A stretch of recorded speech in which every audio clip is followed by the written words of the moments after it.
Nithyanandam Paramasukadam Kevalam Jnanamurtim Dvandvatitam Gaganasudasham Tattvamasya Vilaksham Ekam Nityam Vimalamachalam Sarvadi Sakshibhutam Bhavatitam Trigunarahitam Sadgurum Tam Namami. Nithyanandam. Hi, this is Manitya Ovyananda. And today I'm speaking about the Jivan Mukthi Living Enlightenment book. Today is the anniversary. It's March 3rd. And it's the anniversary of when this book was released by Swamiji in 2009. So I've been reading some various different excerpts from this book. And I happened upon one here that kind of correlates to the question, or the answer to the question that I asked earlier.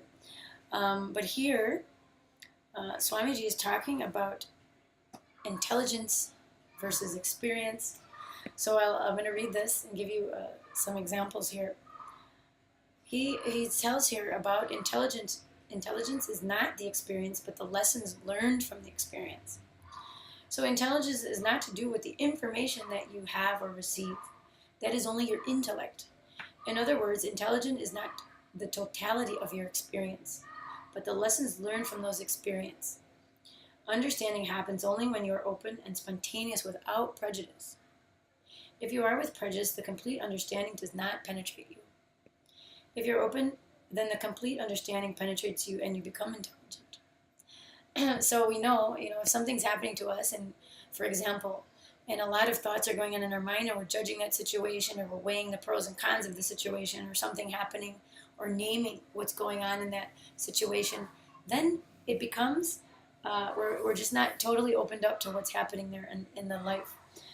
So I'm going to give an example. For example, a person touches a burning matchstick and then learns that it burns. Next, the person touches a gas flame and learns that it burns too. Next, he touches a blazing fire and finds out that it also burns. If that person waits for learning this way from the experience, it will take him ages to learn the lesson that fire burns. And when he finally learns, it will be time for him to go to the burning cremation grounds. So the intelligent person figures after touching the first fire of that matchstick that any type of fire burns. But even the more intelligent person does not even wait to touch the fire of the matchstick. He learns even when he sees another person touching it. So we can learn a lot from our experiences also, but watching other people and understanding and having that intelligence. So not just intellect, but what are we actually learning? What is the lesson that we're learning from that? We don't necessarily have to experience that, if we jump in a puddle and get ourselves splashed, that our clothes are going to get wet and it's not very comfortable. I mean, we can see if somebody else does it. We know that if we jump in the puddle, it'll wet our clothes, right? Okay, maybe not the greatest example, but we can learn from those things from having that observation, being open to the experience, and having that observation of other things happening around us also. So then, another really important thing he talks about, how emotional attachment is the roadblock on the highway of intelligence. So your past can become part of your intelligence if you allow it to teach you. If you approach it with pure consciousness, with a witnessing mood, without having positive or negative emotional attachments. Positive emotional attachments means love for that memory. Negative emotional attachment means hatred for that memory. Either way, that memory will continue to haunt you. Understand, memory of the past itself is never a problem. Only the emotional attachment to it that's the problem. And I've really been discovering this lately in my own life. Any emotional attachment to the past, it's actually destroying your present moment, really. See, things happen in the past, and you just need to learn from them and understand. And not to go into that emotional attachment of what happened, but just simply learn the lessons. See, I had an experience that happened a couple years ago, and I actually was still emotionally attached to that experience. Like, it brought me great pain, because I realized, that I made a big mistake with something, and I know that it was, my fault. So there again, fault is a guilt thing, right? And in that experience, I was perpetuating that, that identity. See, we're always trying to, at times, be in powerlessness and having that victim mode and holding on to whatever past memories and past cognitions we developed, in our younger life as kids or what. So still perpetuating that, holding on to that past emotion of what happened 2 years ago. And today, again, I'm thinking about that thing, and it's still, part of it was getting to me in the heart, because it had an emotional thing still for me. Because I knew I made the mistake, and I knew because of that, things weren't maybe the way I want them to be. And so I was still holding on to that. But then when I realized, I'm like, you know what? Just like everything else I've been learning, when you take responsibility for a situation, when you take responsibility for your life itself and all the things that happen in it, it empowers you. See, the thing that happened, I was doing some work, basically I was on some projects for Swamiji, and he told me not to be on that project anymore because I basically messed it up. And it's not because I messed it up, but because he told me I can't be on that project anymore, I went into like this so like emotional thing, like oh my God, I messed up, I'm not good enough, he doesn't want me in the project, he doesn't trust me to do this, all these things, blah, blah, blah, went around and around, and still it was, even though I knew, okay, I know I did the errors, and I see where I went wrong and what I did, and it's not even so much about that, but that space that I held, I didn't take responsibility for it fully, and I didn't understand how, at that time, I was operating, from ego, from identity. I wasn't going into like where I was out of integrity and out of authenticity with the project. Now today I'm realizing, I have control, for one thing, not only the project itself and what happened. Okay, I could have easily at that time decided and took responsibility then and decided how I wanted it to be. Because he told me to be off of the project, that wasn't like a forever thing.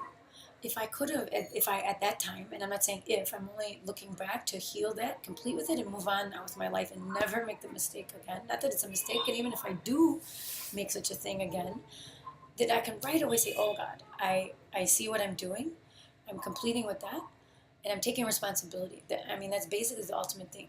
So what I'm saying is at that time, having taken responsibility, understanding that I was actually defending myself. I was defending myself and my actions, why this thing didn't work out and why I screwed up.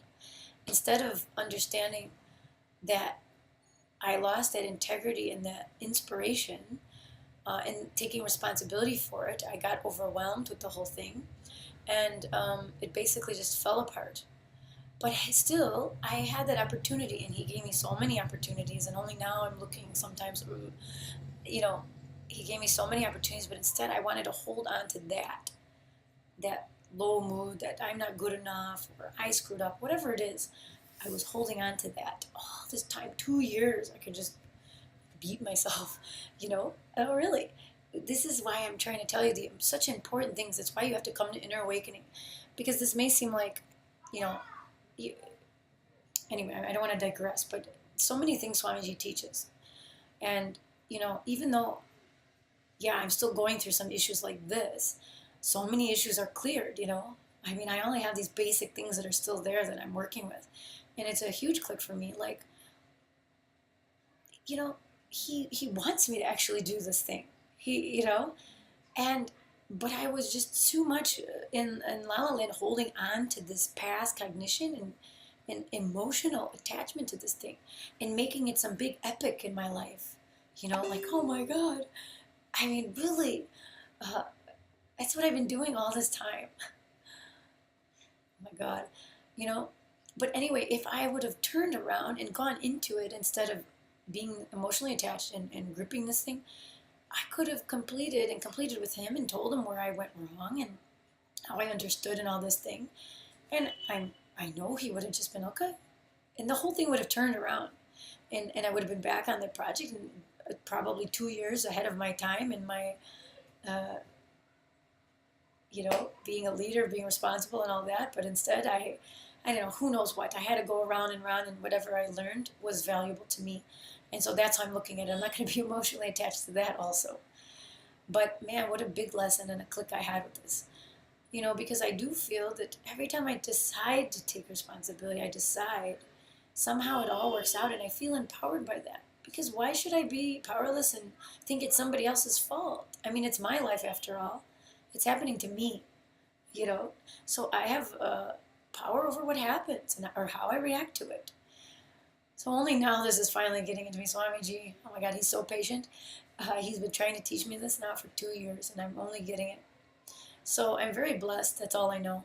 And this is the beauty of things that happens when you are initiated by Swamiji, when you decide to be his disciple and live with him.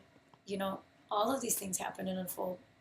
So I just want to let that experience and that whole thing that I just explained get into my system so that it's always there without even thinking. I am responsible, and I'm integrated to him, authentic, and I am responsible for my life and what happens. So from that space of completion, I'm telling you this. So anyway, beautiful lessons for life, tools that you will have from Swamiji to handle all situations, even what seem like the most difficult things in your life. You can and you will prevail from a space of completion and power, and you will not collapse. You will carry these things with you, and they will make you stronger and lead you more and more into that space of oneness. So, hope you enjoyed today's video, and I am here for any questions if you have anything to ask, any doubts about this experience, or experience for yourself what you can do with your life. Go to Inner Awakening or Sadashivatva. Sit with Swamiji, allow him to work on you and work with you, and form your life as you want. Nithyananda.